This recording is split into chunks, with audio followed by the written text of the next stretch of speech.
कविता क्या है पढ़ा रही थी। कविता भाषा हो गया और उसमें सौंदर्य, अलंकार।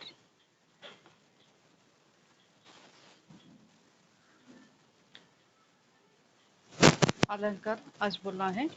कविता में भाषा का सब शक्तियों से काम लेना पड़ता है।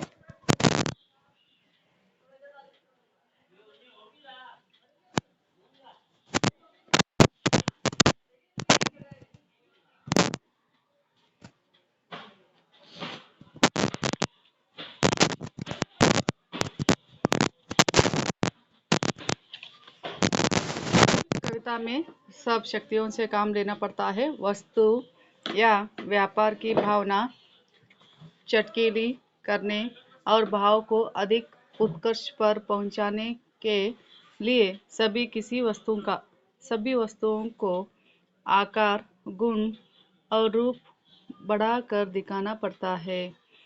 कभी उसके रूप, रंग या गुण, भावना, उसके प्रकार, रूप रंग मिलाकर तीव्र करने की समान रूप और धर्मावली और वस्तुओं के सामने ला कर रखना पड़ता है।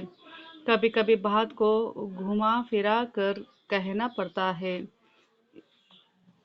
और कभी कभी बात को भिन्न भिन्न विधान, कथन, ढंग, अलंकार कहते हैं, जो एक ही बात कहते हैं, यानी ना भिन्न भिन्न रूप से कहना पड़ता है, यानी ना घुमा फिरा कर कहना पड़ता है। एक एक और अच्छा भी दिखता है और एक एक सीधा न बोलकर उल्टा बोला जाता है और ना उसको बोलने का ढंग अलग अलग रहता है, उसे कहते हैं अलंकार।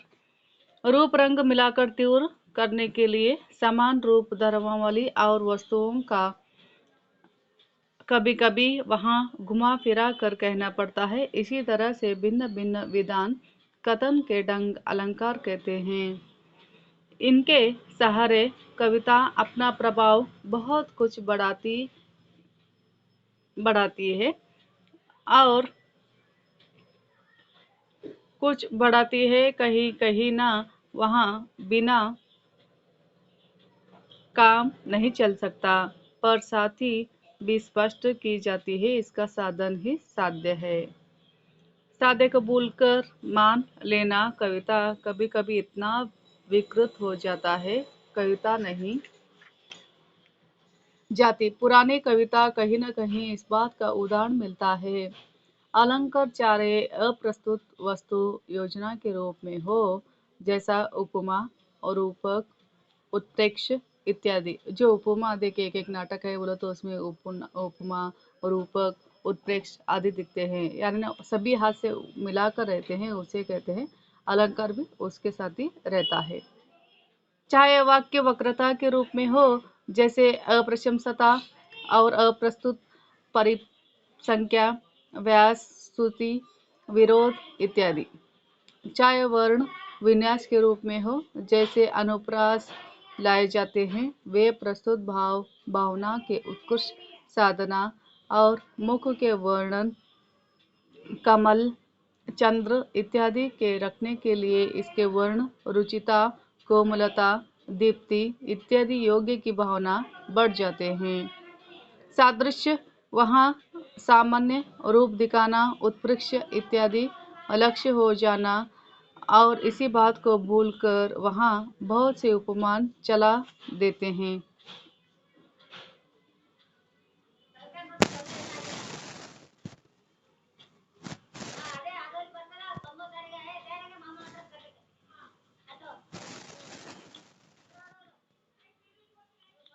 सादृश्य साधर्म अधिकान उत्प्रेक्ष और इत्यादि उपमान चला जाता है और इसी प्रस्तुत के लिए भावना का सहायता पहुंचाने का स्थान बाधा डालते हैं। जैसे नायिका का अंग वर्णन सौंदर्य की भावना, जो एक नायिका रहती है उसका अंगों का वर्णन रहता है, सौंदर्य का भावन भरा हुआ रहता है, प्रतिष्ठान करने के लिए किया जाता है।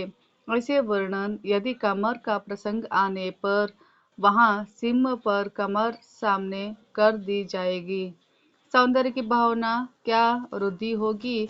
प्रभात और सूर्यबिंब संबंध में इसी कथन को वहां दिए गए हैं। अब देखिए, कविता जो कवि रहते हैं, कोई एक नारी के ऊपर उसका अंगों का वर्णन करना है तो बहुत अच्छी तरह से करते हैं, और प्रकृति का वर्णन करना है बोलो तो अलग ही रूप में करते हैं। वैसे ही हर एक जो अलंकार रहता है वहाँ बोलने का ढंग रहता है वो अलग अलग रहता है, उसे अलंकार कहते हैं।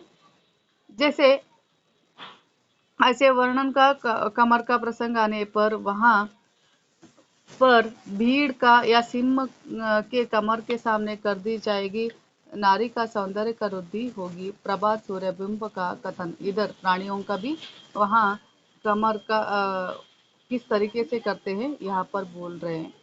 ए शोणित कलित कपाल, यहाँ कपालिक काल को अथवा शिखर की तरह ऊपर उठे हुए मेघखंड ऊपर उदित होता है। चंद्रबिंब के संबंध में इसी उक्ति को मनहू और क्रमेलांग पीटी के धरन गोल घटा लसन, दूर की सूर चाहे प्रकट हो, पर प्रस्तुत सौंदर्य की भावना की कुछ पुष्टि नहीं होती।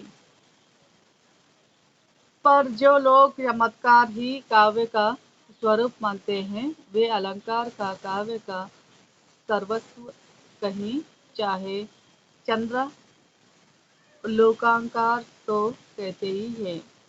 अंगीकारात काव्य शब्दात अलंकृत, असो न मानते कस्मादनुष्य मनाल कृति। यहाँ पर एक श्लोक दिया गया है।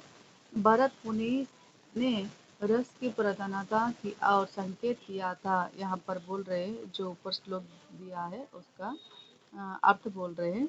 भरत मुनि है वो रस की प्रधानता करते संकेत किया था, पर ब्रह्मा उद्भव आदि कुछ प्राचीन आचार्य वैचित्र पल्ला पकड़ अलंकार का प्रदान दी है। बहुत सारे आचार्य अलंकार शब्द का प्रयोग व्यापक अर्थ में है। रस, रीति, गुण, काव्य आदि प्रयुक्त होने वाले सारे सामग्री में अर्थ में किया गया है।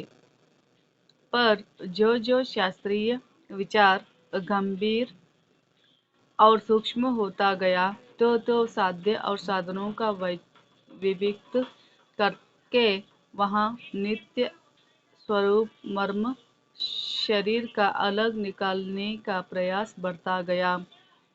रुद्रट मम्मट के समय, रुद्रट और मम्मट के समय, ये भी क्या है उस जमाने का एक कवि है, काव्य का प्रकृत और स्वरूप उभरते उभरते विश्वनाथ महापात्र के साहित्य दर्पण के साफ ऊपर आ गया। प्राचीन गड़बड़झाला मिटे बहुत दिन गए। वर्ण वस्तु का वर्णन प्रणाली बहुत दिनों से एक दूसरे से अलग कर दी गई। प्रस्तुत और अप्रस्तुत के भेद ने बहुत सी बातों का विचार और निर्णय के रास्ते खोल दिए गए हैं।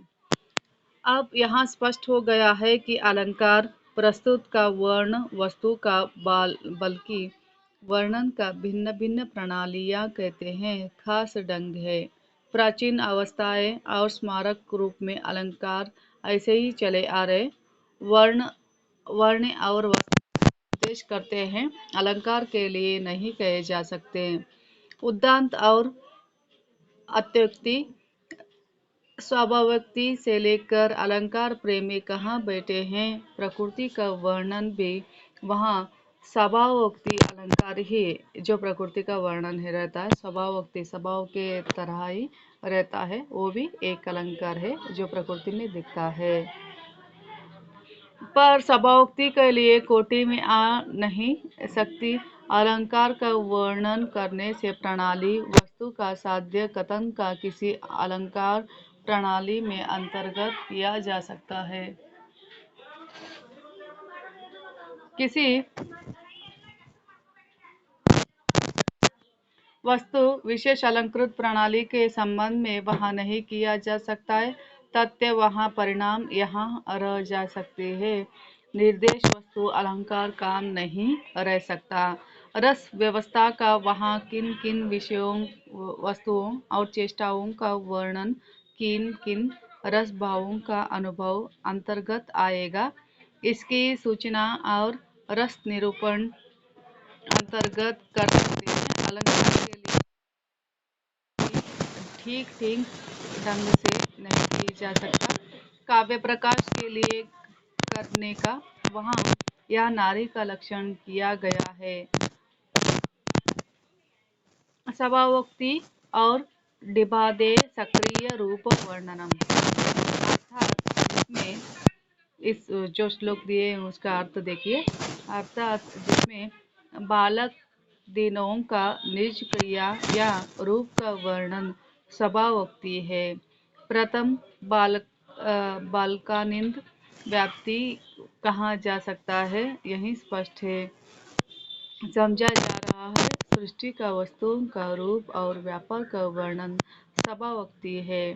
खैर, बालक का रूप चेष्टा से लेकर सभावोक्ति का अलंकारता का पर विचार कीजिए। वात्सल्य से बालक के रूप में आदि का वर्णन और अवलंबन किया गया तो अंतर्गत उसकी चेष्टाओं का वर्णन और उद्दीपन विभाग अंतर्गत होगा। प्रस्तुत वहाँ वस्तु, क्रिया आदि का वर्णन रस से क्षेत्र से घसीट कर अलंकार क्षेत्र में कभी नहीं ले जा सकते और सम्मत के ढंग से आचारों का लक्षण भी है। अलंकृत और स्वरकार रचनायक और रुक्यत कहते हैं। सूक्ष्म वस्तु का स्वभाव और यथार्थ दंडी व अवस्था का योजना करके यहाँ लक्षण लिखा है। नाना अवस्था और पदानर्थ के रूप में साक्षात द्विवर्णी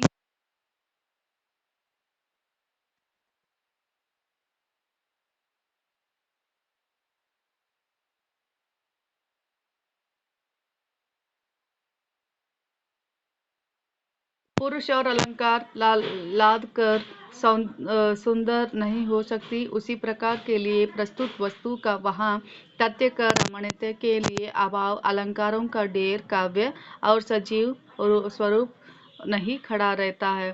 केशदास के लिए वहाँ 25 के पद का रखे जा सकते हैं, जिनमें यहाँ का उपमेय और उत्प्रेक्ष्य बरी है। शब्द सौम्य और खेल तमाशे जुटाए गए द्वारा अनुभूति का उत्पन्न होती है। इन्हें वहाँ कोई रहस्यास्पद भाव काव्य न होगा।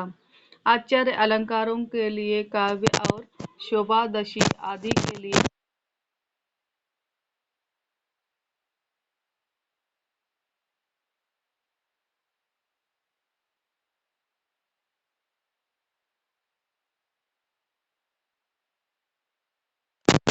कर सकता है। अलंकार प्रयुक्त नहीं, वे काव्य अलंकार नहीं। ऐसे ही वे जैसे शरीर का वहाँ पर उतार किसी अलग कोने में रखा हुआ गहना की ढेर हो। किसी भाव मार्मिक भावना का अस्प्रकृत अलंकार और चमत्कार की तमाशा हो। चमत्कार और विवेचन पहले से ही हो चुका है। अलंकार है क्या सूक्ष्म दृष्टि वालों का काव्यों का सुंदर सुंदर और सलों का hello hello hello aunty Manoj ಅವ್ರ ಮಮ್ಮಿ ರೀ. ಹಾಂ ಹೇಳ್ರಿ ಆಂಟಿ ಅವ ಮನೋಜ್ ಸೈಕಲ್ ಚಾವಿ ಮತ್ತು ಇದು ಮನಿ ಚಾವಿ ಕಳ್ಕೊಂಡನ್ರಿ ಆಂಟಿ. ಹಾಂ ನಾ ಅವನಿಗೆ ಸೈಕಲಿನ ಲಾಕ್ ತಕ್ಕೊಟ್ಟಿನ್ರಿ ಆಂಟಿ. ಮನಿಗೆ ಹೋಗು ಏನು ಬೇಯಲ್ಲ ಮಮ್ಮಿಯವ್ರು ಬೇಯಲ್ಲ ಮನಿಗೆ ಹೋಗಿ ಅಳ್ಕೋತ ಕೂತನ್ರಿ ಆಂಟಿ ಅವಾಗಲಿಂದ ಗಾರ್ಡನ್ದಾಗ 2 ತಾಸು ಐತ್ರಿ ನಾನು ನೋಡ್ದೆ ಯಾಕೆ ಅಳಗತ್ತನಪ್ಪ ಅಂದ್ರೆ ಹಿಂಗೆ ಐತ್ರಿ ಆಂಟಿ ನಾ ಸೈಕಲ್ ಚಾವಿ ತೆಗ್ಕೊಟ್ಟಿನಿ ರೀ ಲಾಕ್ ಮುರ್ದಿ ತೆಗ್ಕೊಟ್ಟಿನಿ ರೀ ಹೋಗು ಮನ್ಯಾಗ ಬೇಯಲ್ಲ ಅಂದ್ರೆ ಇಲ್ಲಣ್ಣ ನಾ ಮನಿಗೆ ಹೋಗಲ್ಲ ನನಗೆ ಬೈತಾರ ಅಂತ ಇಲ್ಲಿ ಗುಡಿ ಬಲ್ ಬಂದು ಕೂತಿ ಮತ್ತೆ ಅಳ್ಕೋತ ಕೂತನ್ರಿ ಆಂಟಿ ಆಯ್ತಪ್ಪ ಆಯ್ತು. ಸ್ವಲ್ಪ ಬೈಬೇಡ್ರಿ ಆಂಟಿ ಸುಮ್ ಪಾಪ ಸಣ್ಣವನ ಆತಿರ್ತೋ ಇಲ್ರಿ ಆಂಟಿ ಚಾವಿ ಏನು ದೊಡ್ಡದು ಮಾತೇನ್ರಿ ಆಂಟಿ ಅವ ಅಂಜನವ ಮನ್ಯಾಗ ಹೊಡಿತಾರಣ ಬೈತಾರಣ ಸ್ವಲ್ಪ ಅವ್ರ ಪಪ್ಪಾಗ ನೀವು ಮಾತಾಡ್ಕೋರಿ ಆಂಟಿ ಈಗ ಅವ್ನಿಗೆ ಮನೆಗೆ ಕಳಿಸ್ತೀನಿ ರೀ ಆಯ್ತು ಮಾತಾಡ್ಕೋರಿ ಆಯ್ತು ಆಯ್ತು ಆಯ್ತು ಮಾತಾಡ್ರಿ ಆಂಟಿ ಅವ್ನಿಗೆ ಒಂದ್ಸಲ ಮಾತಾಡಿ ಏ ಬಾಪಿ ವೇಟ್ ಮಾಡೋತೀನಿ ಹಿಂಗೇಕ ಇರ್ಲಕ್ಕ ಅದು ತಗೊಂಬ ನಾ ಯಾರ ಕೈಲಾರಿ ಮತ್ತೆ ಫಿಟ್ ಮಾಡಿಸ್ತೀನಿ ಅದು ತಗೊಂಬ ಇರ್ಲಕ್ಕ ಮುರಿದ್ರೆ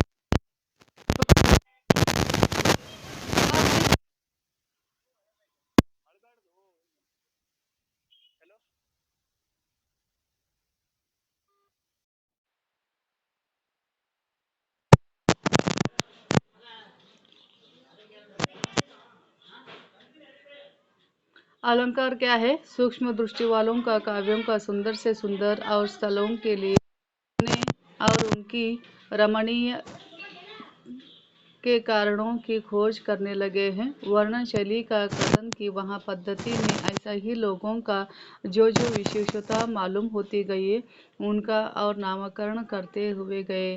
विकल्प अलंकार और निरूपण पहल वहाँ राजात्मक और रुक ने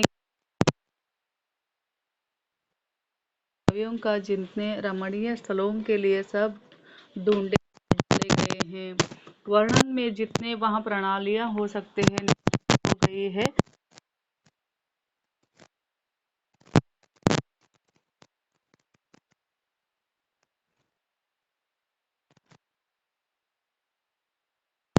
जितने विचित्र वर्णन प्रणालियाँ भरी पड़ी है निर्दिष्ट और वहाँ जिनके नाम ले रखे हैं। कविता पर अत्याचार लोभियों के लिए स्वार्थियों के लिए खुशामदियों के लिए उसका गला दबा कर और अपना आसमान पर चढ़ने वाले अकराई कहीं द्रव्य देने वाले निराधार और निंदा ऐसे कुछ व्यक्तियों के लिए कविता का निवास योग्य नहीं है। कविता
जरूरत नहीं।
होंगे। इधर आम में जितना परिवर्तन हुआ उतना ही कम वस्तुओं में हुआ होगा। पंडित लोग कहते हैं आम्र शब्द अमर या अल्म शब्द रूपांतर है। जो पंडित लोग कहते हैं जो आम्र रहता है उसका अम्र या अल्म शब्द से आया है। अम्र अर्थात खट्टा। अम्र बोले तो खट्टा। आम शुरू शुरू में पहले खटाई के लिए प्रसिद्ध था। जो आम था ज़्यादातर देखिए कच्चे आम रहते हैं तो वहाँ बहुत ही खट्टापन रहता है और खट्टे के लिए प्रसिद्ध रहता है। वैदिक आर्य लोगों में इसी फल को कोई विशेष कदर नहीं थी। जो वैदिक जमाने में ये फल को कोई विशेष कदर नहीं करते थे। वहाँ साधु और उदुबरम का चाय केदर गुल्लर बड़ा फल था। वहाँ उस जमाने में ये गुल्लर लोगों का और जो साधु लोगों का बहुत ही बड़ा फल था। लेकिन अमृत शब्द कुछ इसी अम्र का अमृत या खट्टा बना हुआ है। अमृत जो शब्द है अम्र जो रहता है अमृत या खट्टा बना हुआ है और से बिगड़ा होगा। बाद में आम्र संसार का सबसे मीठा फल बन गया। फिर जो संसार का सबसे मीठा फल बोले तो आम्र जो आम है अमृत और बन गया। अपना अपना भाग्य है। शब्दों के सभी भाग्य होता है परंतु अब यहाँ अनुमान ही अनुमान है। सच भी हो सकता है नहीं हो सकता है। पंडितों के लिए कौन लड़ता फिरे। और लेकिन बिच्छू के साथ आम का संबंध चक्कर में डाला देना वाला है। अवश्य मैं जब आम के मनोहर और मंजरियों के लिए देखता हूँ तो बिच्छू का याद आती है। बिच्छू तो संसार में सबसे पुराना और सबसे खुसट और सबसे क्रोधी और दकियानुसी प्राणी है। मोहक वस्तुओं को देखकर मनहूस लोगों की याद आ जाती है और सबको याद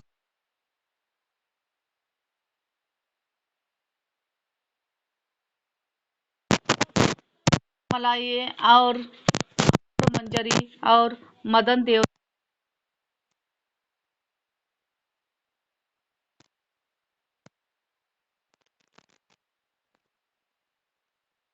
योगी अस्त्र का बना दिया।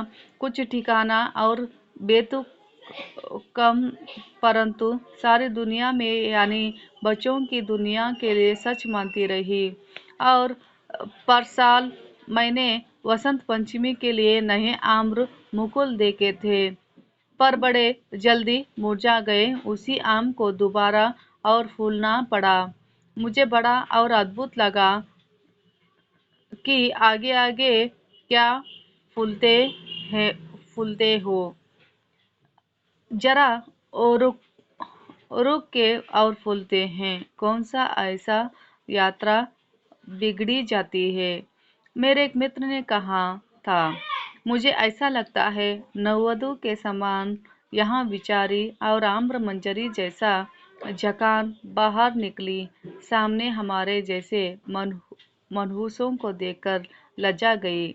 यहाँ पर बोल रहे आम्र मंजरी एक नया वधु की जैसा है और हमें देखकर वहाँ शर्मा गए फिर अपने आप में अंदर ही अंदर मुरझा गए।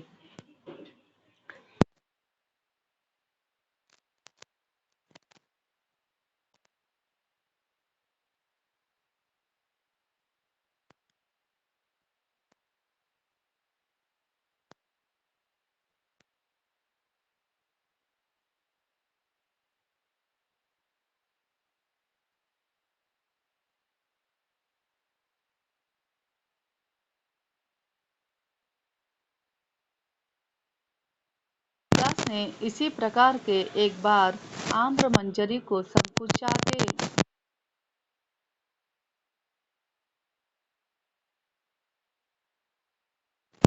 शाकुंतला नाटक में वे उसका कारण बता गए हैं। शाकुंतला जो नाटक लिखे कालिदास ने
मदन देवता का अपना अर्धकुष्ठ और शेर समेट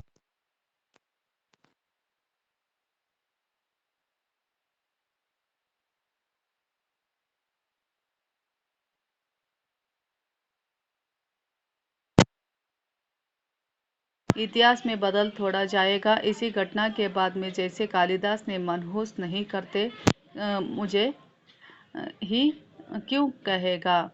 आशा करता हूँ इसी बार आम्र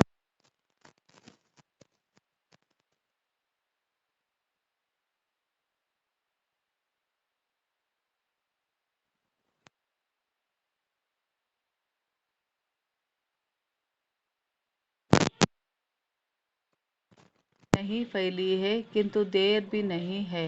कालिदास ने आम्र और करकों के लिए जैविक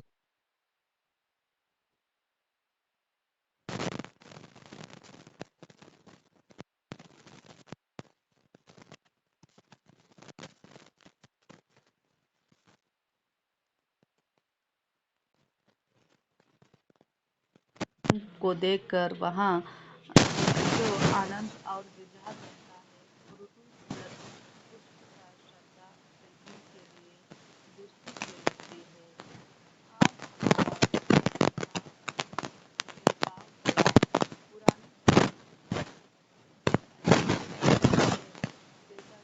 अधबुला पुराना सपना हो, इस रस मिलता है पर प्रतीति नहीं, एक अजब और आवेश में सता पड़ता है।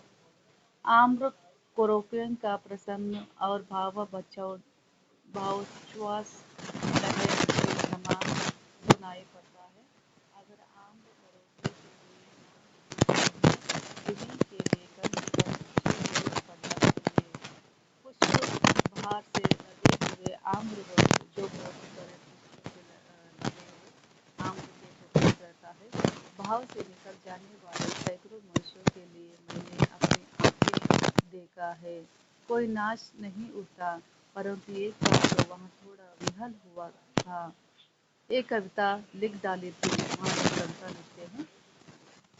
चपैया से वहाँ अब नहीं है, सोचता हूँ सहा देनी चाहिए। बहुत होगा, लोग कहेंगे कविता लिखी नहीं। बड़ा कवि हूँ, अकवि कहने का बदनामी से डरूं। यहाँ कविता आम्र करोके और अद्भुत विहलकारिणी के लिए प्रचारिणी का पास पड़ती है। कामशास्त्र में वहाँ सुवा संतक नामक उत्सव की चर्चा आती है और सरस्वती कंठाभरण में लिखा है। वसंतावतार के दिन कहते हैं और वसंतावतार अर्थात जिस दिन वहाँ वसंत का पृथ्वी का अवतरित होता है। मेरा अनुमान वसंत पंचमी में वहाँ तिथि है। हरिभक्त का विलास और आदि ग्रंथों का दिन में वसंत और मधु दिवस में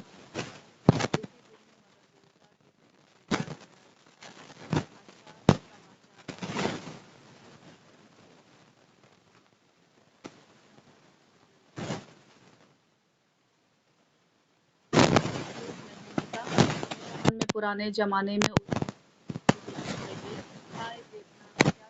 है। सरस्वती कंठाभरण में महाराज और भोज देव ने वहाँ संतक एक हल्की सी वहाँ झांकी दी गए थे। उन्हीं दिनों में कुछ युग में ललनाएं कंठ और कुवलई माला का कान में दुर्लभ आम्र मंजरियों का धारण करते गांव के जगमग उठे। अप्रत्यक्ष और परवर्ती समाचार के वसंत और जन्मदिन में मदन का जन्मोत्सव मनाया जाता है। धर्मशास्त्र में वहाँ पहले ही लिखा करता है और वसंत पंचमी के लिए दिन मदन देवता का पूजा करने से स्वयं श्री कृष्ण चंद्र जी प्रसन्न हो जाते हैं। यहाँ भी मजेदार बात निकली। गुजर वाले बताते हैं। राम, गायत्री, गायत्री और श्रीकांत।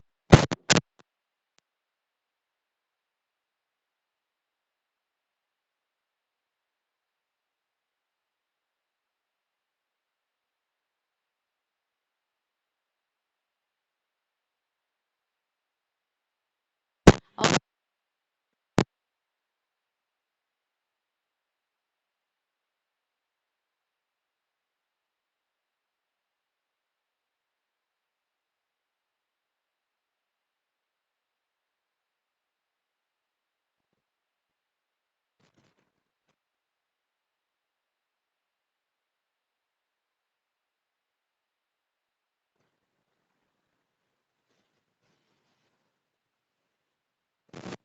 बालक फिर उसके पेट से बाहर निकला। काम देवता के लिए पत्नी रीति देवी का मौजूद थी। मौके में वहाँ व्यक्ति उसी मौके पर वह एक व्यक्ति पहुँचता है, निदान आवश्यक होता है। वे नारद मुनि भी वहाँ पहुँच गए, तब भी नारद मुनि भी वहाँ आ जाते हैं। रति के सारी बातें उन्हें से मालूम हुई। पद्मुन पाले गए, शंबर मारा गया, श्री कृष्ण का घर का पुत्र नहीं है और पुत्रवधु का तथा समय मारा गया। श्री कृष्ण पुराणों में आदि असुर हो गया और बताए कामदेव में उसमें दुश्मनों के लिए समझ में आ जाता है।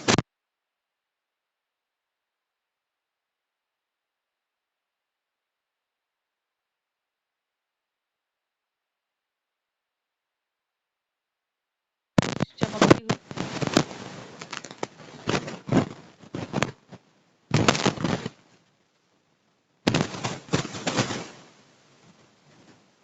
आकाश में चित्र की तरह दिखने लगा और इसी के लिए झपटा मारा और कुछ नहीं बोला।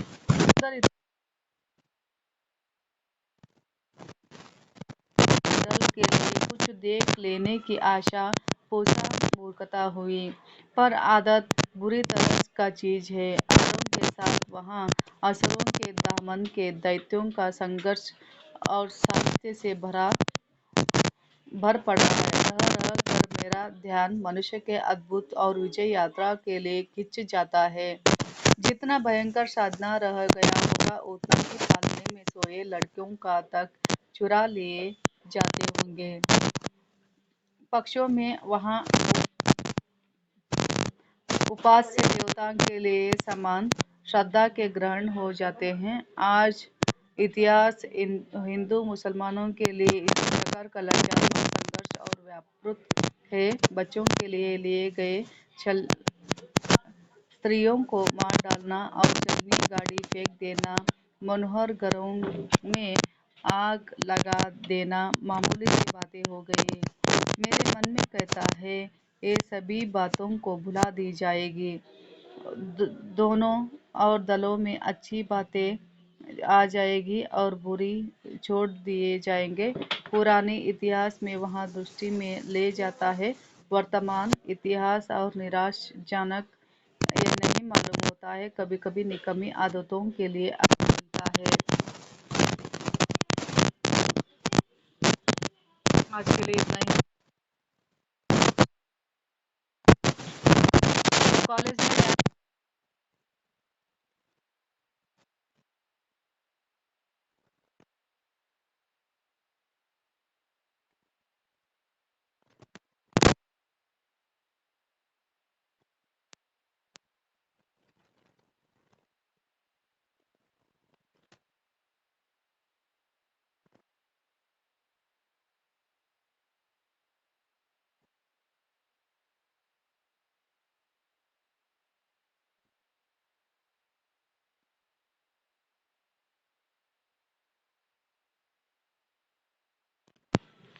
हेलो,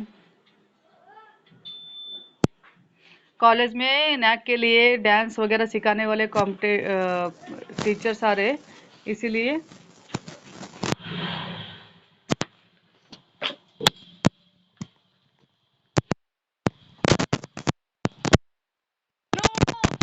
नहीं मुझे ಕೊಡ್ತೀನಿ ನಿನಗೆ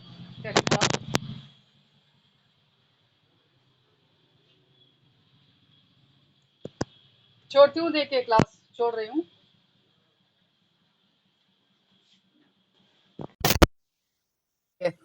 ತಲೆ ಖರಾಬ್ ಸೈಕಲ್ ಇಸ್ಕೊಟ್ಟಿದೆ ಅದಕ್ಕೆ ಬರ್ಲ ನಾಯಿ ಮಾಡ್ತೀವಿ ಹೇಳಂತ ಹೋಗೋದು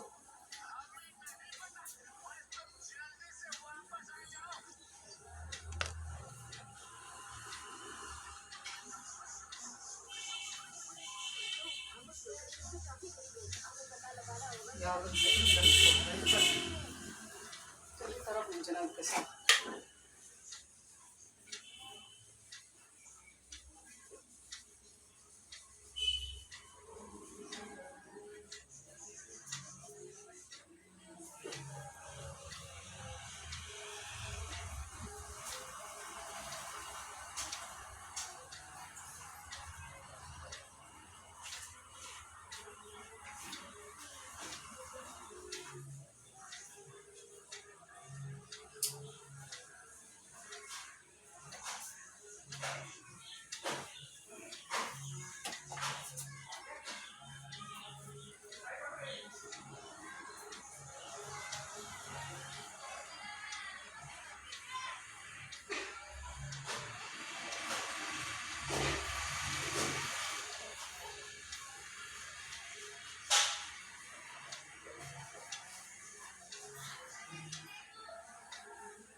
ನಿಮ್ಮ ಅಕ್ಷಯ ಎಲ್ಲಿ ಕರ್ಕೊಂಡು ಹೋಗಂದ್ರೆ ಮನೋಜಿಗ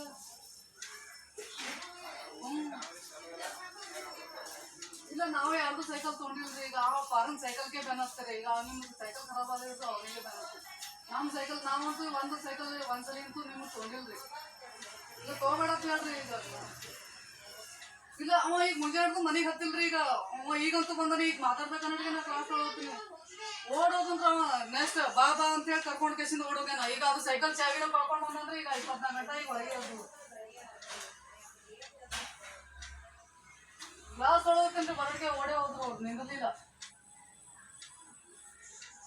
ಮನೆಗೆ ಹತ್ತದಿಲ್ರಿ. ನಾವು ನಮ್ಮ ಪಾರಾಗ ಯಾರು ಸೈಕಲ್ ಕೊಟ್ಟಿಲ್ಲ. ನಾ ಅದ್ರ ಸೈಕಲ್ ಹೊಸ ಕರ್ದಿ ತಂದಿರೋರಿ. ನಾವೇನು ಯಾರ್ದು ಸೈಕಲ್ ತೊಗೊಂಡಿಲ್ರಿ ಒಂದ್ಸಲಿ ಬಿ. ಸುಮ್ಮನೆ ಕಡೆ ಇವ್ರಿಗಂತೂ ಬಿಡಲೇ ಆಗ್ಯಾರ. ನಿಮ್ಮ ಸೈಕಲ್ ಖರಾಬ್ ಆದ ಹಿಡ್ದು ಇದಕ್ಕೆ ಹತ್ತಾರ ಬಿಡಲೇ ಆಗ್ಯಾರ ಒಂದ್ಸೊಂದು. ಈಗ ಅವ್ ಮನೆಗೆ ಇಲ್ರಿ, ಹೋಗ್ಯಾನ. ಈಗ ಎಲ್ಲಿಗೆ ಅವಾಗ ಬರ್ತಾನೆ ಏನೋ. ನಾನು ಕಾಲೇಜ್ಗೆ ಹೋಗೋದ ಟೈಮ್ ಆಗ್ಯಾರ. ಹೇಳೋಬೇಕಂದ್ರೆ ಏತನ ಮನೆಗೆ ಹತ್ತಿಲ್ರಿ ಅವ. ಹೀಗೆ ಬಂದಾನೆ. ಈಗ ಮತ್ತೆ ಈಗ ಕರ್ಕೊಂಡು ಹೋದ ನಾವು. ಅವ ಈಗ ಮತ್ತೆ ಈಗ ಚಾವಿ ಮುರ್ಕೊಂಡ್ ಬಂದಾನಂತ್ರಿ. ಈಗ ಅದು ಆಯ್ತು. ಈಗ 24 ಗಂಟೆ ಹೊರಗೆ ಇರ್ತದೆ. ಯಾರು ತೊಗೊಂಡು ಹೋದ್ರು ಬಿ ಗೊತ್ತಾಗಲ್ಲ.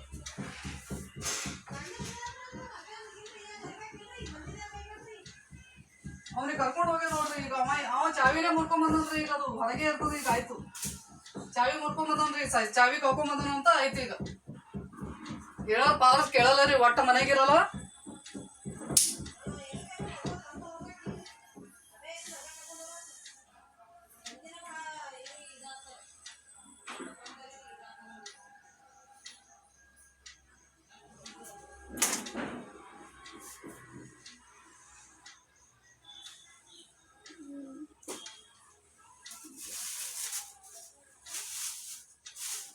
ನಮ್ಮ ಪಾರ್ ಭಾಳ ದೊಡ್ಡದ ರೀ. ಹುಷಾರಿಲ್ಲ. ಕಡಕಿನ ಪರ್ಗಳಪ್ಲೆ ಹುಷಾರಿದ್ರ ಅದ ಹಂಗಾಗಲ್ಲ.